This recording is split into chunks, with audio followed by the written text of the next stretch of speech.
नमस्कार विद्यार्थी मित्रांनो, स्वागत आहे आपल्या यूट्यूब चॅनल ज्याचं नाव आहे मोहित मोटिवेटेड एक्झाम चॅनल। आज आपण बघणार आहोत बालमानसशास्त्र आणि अध्यापनशास्त्र या विषयातील सरावासाठी असणारे काही प्रश्न।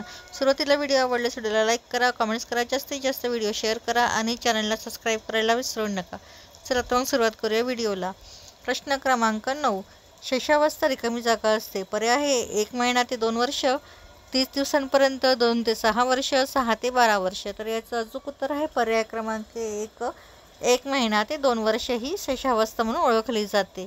प्रश्न क्रमांक 10, बाल्यावस्था रिकामी जागा असते। पर्याय आहे 1 महिना ते 2 वर्ष, 30 दिवसापर्यंत 2 ते 6 वर्ष, 6 ते 12 वर्ष। तर याचं अचूक उत्तर आहे पर्याय क्रमांक 3, 2 ते 6 वर्ष ही अवस्था ही बाल्यावस्था म्हणून ओळखली जातात। प्रश्न क्रमांक 11, किशोरावस्था रिकामी जागा असते। पर्याय आहे 1 महिना ते 2 वर्ष, 30 दिवसापर्यंत 2 ते 6 वर्ष, 6 ते 12 वर्ष।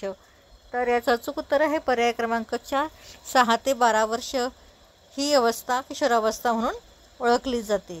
प्रश्न क्रमांक 12, औपचारिक शिक्षणाची सुरुवात करण्यासाठी बालकाचे योग्य वय कोणते? पर्याय आहे 6 वर्ष, 5 वर्ष, 3 वर्ष, 2 वर्ष। तर याचं अचूक उत्तर आहे पर्याय क्रमांक 1, 6 वर्ष। प्रश्न क्रमांक 13, बालवाडी व अंगणवाडीचे शिक्षण कोणत्या अवस्थेत दिले जाते? पर्याय आहे नवजात अवस्था, शैशवावस्था, किशोरावस्था आणि कुमारावस्था। तर याचं अचूक उत्तर आहे पर्याय क्रमांक 2, शैशवावस्था। शैशवावस्था यामध्ये बालवाडी व अंगणवाडी शिक्षण दिले जाते। प्रश्न क्रमांक 14, बालविकासाचा योग्य क्रम दर्शविणारा पर्याय निवडा। पर्याय आहे नवजात अवस्था, शैशवावस्था, किशोरावस्था, कुमारावस्था। शैशवावस्था, नवजात अवस्था, किशोरावस्था, कुमारावस्था। नवजात अवस्था, किशोरावस्था, शैशवावस्था, कुमारावस्था। नवजात अवस्था, शैशवावस्था, कुमारावस्था, किशोरावस्था। तर याचं अचूक उत्तर आहे पर्याय क्रमांक 4, नवजात अवस्था, शैशवावस्था, कुमारावस्था आणि किशोरावस्था ही बालका विकासाचा योग्य क्रम दर्शवणारा पर्याय आहे। त्यानंतर आहे प्रश्न क्रमांक 15, शैशवावस्थेतील नसणारे लक्षण ओळखा। पर्याय आहे 1 महिना ते 6 वर्ष या वयातील कालावधी असतो। या वयातील मुले सतत प्रश्न विचारत असतात, समलिंगी शारीरिक आकर्षण निर्माण होते, अनौपचारिक शिक्षण आवश्यक असते। तर याचं अचूक उत्तर आहे पर्याय क्रमांक 3, समलिंगी शारीरिक आकर्षण निर्माण होते। प्रश्न क्रमांक 16, वंशपरंपरेनुसार आईवडिलांकडून मुलांना प्राप्त होणारा गुणदोषांचा रिकामी जागा म्हणतात। पर्याय आहे वांशिक भेद, अनुवांशिकता, लिंगभेद, वर्तनभेद। तर याचं अचूक उत्तर आहे पर्याय क्रमांक 2, अनुवांशिकता। वंशपरंपरेनुसार आईवडिलांकडून मुलांना प्राप्त होणाऱ्या गुणदोषांना अनुवांशिकता असे म्हणतात। प्रश्न क्रमांक 17, प्रत्येक व्यक्तीमध्ये गुणसूत्रांच्या रिकामी जागा जोड्या असतात। पर्याय आहे 46, 22, 23 आणि 20। तर याचे योग्य उत्तर आहे पर्याय क्रमांक 3, 23। प्रत्येक व्यक्तीमध्ये गुणसूत्राच्या 23 जोड्या असतात। स्त्रियांच्या पेशींमध्ये रिकामी जागा गुणसूत्रे आढळतात।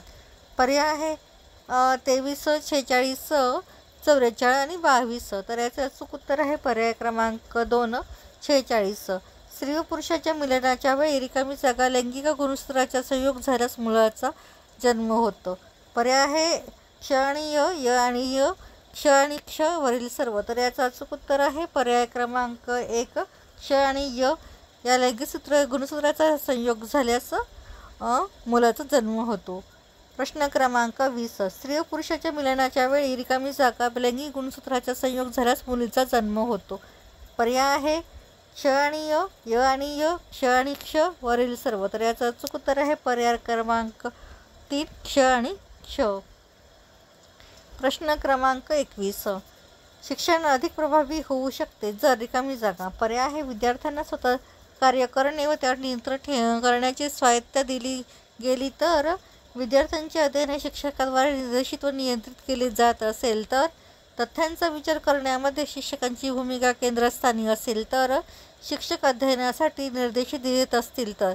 याचं योग्य उत्तर आहे पर्याय क्रमांक 1, विद्यार्थ्यांचे स्वतःचं कार्य करणे व त्यावर नियंत्रण करण्याची स्वायत्तता दिली गेली तर शिक्षण अधिक प्रभावी होऊ शकते। तर ही होती बालमानसशास्त्र आणि अध्यापनशास्त्रामधील सरावासाठी असणारे प्रश्न। या पुढील भागात आपण उरलेले प्रश्न बघणार आहोत. तर व्हिडिओ आवडल्यास व्हिडिओला लाईक करा, कॉमेंट्स करा, जास्तीत जास्त व्हिडिओ शेअर करा, जेणेकरून इतर विद्यार्थ्यांना देखील या व्हिडिओचा फायदा होईल. आणि चॅनलला सबस्क्राईब करायला विसरू नका.